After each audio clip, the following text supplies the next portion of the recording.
کہ دنیا کے اندر ہر چوتھا شخص جو ہے وہ مسلمان ہے. تو مسلمانوں کی اتنی بڑی تعداد ہو اور اگر ہم راست اقدام ہو جائیں اور کسی معاملے میں اپنا رخ سیدھا کر لیں تو کفر کو جو ہے وہ راستہ نہ ملے دم دبا کر بھاگنے کا. لیکن دشمن اگر دلیر ہے اور شیر ہے تو وہ ہماری کمزوریوں کی وجہ سے ہے. ہم نے کبھی شعوری طور پر بھی کچھ نہیں کیا ہے.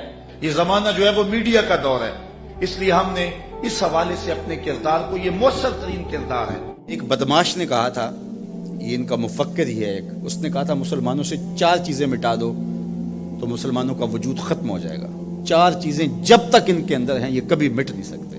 وہ 4 چیزیں کون سی ہیں؟ اس نے کہا ایک قرآن، دوسرا حج، تیسرا جہاد اور چوتھا حضور علیہ السلام سے عشق. یہ 4 چیزیں اگر مسلمانوں سے ختم کر دی جائیں تو ان کا وجود توڑ کے رکھ دیا جائے گا. یہ بکھر بھی جاتے ہیں، یہ 4 چیزیں ان کو پھر کھڑا کر دیتی.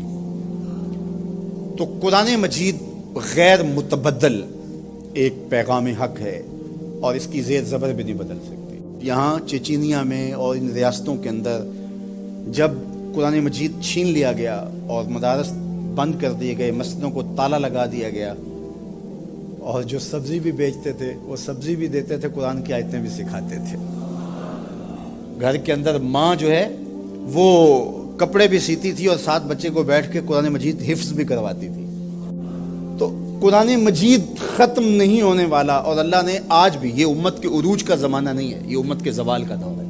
ہر گلی میں، ہر بستی میں، ہر محلے میں حافظ قرآن ہے. یہ امت کے زوال کے زمانے کی کہانی ہے، اور جب امت عروج پہ ہوگی پھر کیا عالم ہوتا ہوگا. قرآن اس امت کی زندگی ہے، اس امت کی حیات ہے. لادینی قوتیں یہ سمجھتی ہیں کہ قرآن کو ان سے چھین لیا جائے. میں کہتا ہوں تم میں جرأت ہے تو قرآن کے چیلنج کو قبول کرو. قرآن نے کہا ان کنتم فی ریب مما نزلنا علی عبدنا فاتوا بسورۃ من مثلہ. قرآن کی مثل ایک کی صورت لا کے دکھاؤ. کھربوں ڈالر تم نے خرچ کیے نا، تم نے جگہ جگہ غدار خریدے ہوئے ہیں اور ان غداروں کو تم کروڑوں پیسے دیتے ہو، تو تم اتنے پیسے کیوں لگاتے ہو؟ پیدائشی عیسائی اور یہودی عرب ہیں، عربیوں نسل ہیں مختلف بلاد عرب میں، ان کو جمع کرو، اور وہ بڑے بڑے شاعر اور ادیب بھی ہیں، ان کو بلاؤ جا کے، ان کو کہو کہ یہ 3 آیتوں کی ایک صورت لکھنی ہے، ہم تمہیں اتنے کروڑ ڈالر دیں گے.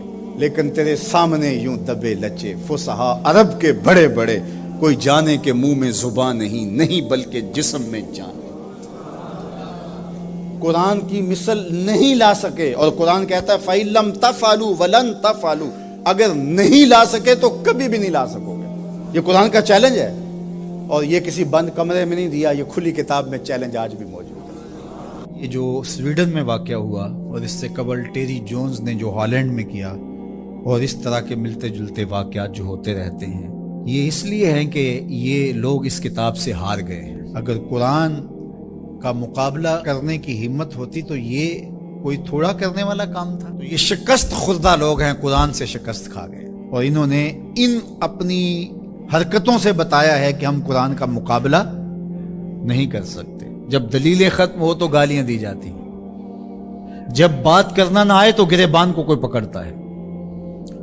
تو قرآن مجید کے ساتھ اہانت امیز سلوک اس بات کی دلیل ہے کہ آج دنیا قرآن کا مقابلہ کرنے سے قاصر ہے، جس طرح ماضی میں قاصر تھی، اور قیامت تک اس کا معاوضہ ممکن نہیں ہے. اور جب معاوضہ ممکن نہیں ہوگا تو اوچی ہتھ کنڈے ہوں گے اور اس طرح کی نیچ حرکتیں ہوں گی. لوگوں نے لوگوں کے ساتھ لڑائیاں کیا، بھلا کسی نے کتابوں کو بھی جلایا ہے، کسی نے کتابوں کی بھی بے حرمتی کی ہے، کبھی ایسا بھی ہوا ہے. اور آج جو مغرب کے قصیدے پڑھتے پھرتے ہیں، یہ ان مکروہ چہروں کو دیکھیں. تو آئیے میں اور آپ اس کتاب سے جڑ کر کے اپنی زندگی کو ان بلندیوں پر لے جائیں کہ پھر ہماری گرد راہ کو بھی کوئی چھو نہ سکے. لیکن افسوس یہ کہ یہ چیزیں ہمیں بیدار کرنے کی بجائے، یہ چیزیں ہمیں کھڑا کرنے کی بجائے، کتاب کے ساتھ جوڑنے کی بجائے، الٹا جو ہے وہ ہمارا غیظ و غضب اپنے اوپر ہی برستا ہے، اور پھر ہم جو ہے وہ دوبارہ وہیں بیٹھ جاتے ہیں جہاں ہم تھے، اور 1 انچ بھی آگے بڑھنے کے ہم کوشش نہیں کرتے. یہ واقعات امتوں کو کھڑا کر دیتے ہیں. آپ تاریخ پڑھیں، چھوٹے چھوٹے واقعات سے قومیں کھڑی ہو جاتی ہیں، لیکن قوم ہو تو کھڑی ہوگی نا. اور جب قوم ہی نہیں ہوگی تو قیامت بھی ٹوٹ جائے تو کوئی فرق نہیں پڑتا. اقبال نے کہا تھا جس سے تعمیر ہو آدم کی، یہ وہ گل ہی نہیں. اس مٹی سے پھر کچھ بھی نہیں بنے گا، یہ مٹی کی مٹی رہے گی، تودا رہے گا ریت کا، کچھ بھی نہیں بنے گا، قیامتیں گزر جائیں تو کچھ نہیں ہوتا۔ تو یہ چیزیں امت کو کھڑی کر دیں اور کتاب رحمت کے ساتھ ہم جو ہے وہ جڑ جائیں، اور اس طرح جڑیں کہ ہمارا اوڑھنا بچھونا اس کتاب کی تعلیمات کے نتیجے میں ہو، اور پھر دیکھنا کہ دنیا تسخیر کرنے کا راستہ یہیں سے نکلے گا۔